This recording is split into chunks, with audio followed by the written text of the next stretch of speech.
What's up everybody, Chris here from Volcanian Outdoors, and we're out here in the middle of the desert. I'm sweating, it's about 105 degrees, but we got a Jeep stuck behind us. So it's time to test out the brand new OPENROAD 9500 PR. Let's take a look and see what we're working with. All right, so here's the new 9500 PR. It's all wired up, hooked up, working great. I've got our winch damper, a pair of my Gear America gloves, and a soft shackle.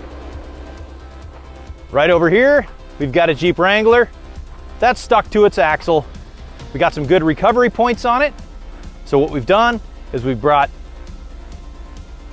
the silver Jeep up, we put it on some solid ground, engine's running, it's in gear with the parking brake engaged. We're gonna chock the wheel, and we're gonna pull out some cable and hook it up.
All right, so there you have it. We used the OPENROAD Panther Series 9500 PR to get one Jeep unstuck. Worked perfectly, it's quick, it's quiet, and it functions flawlessly.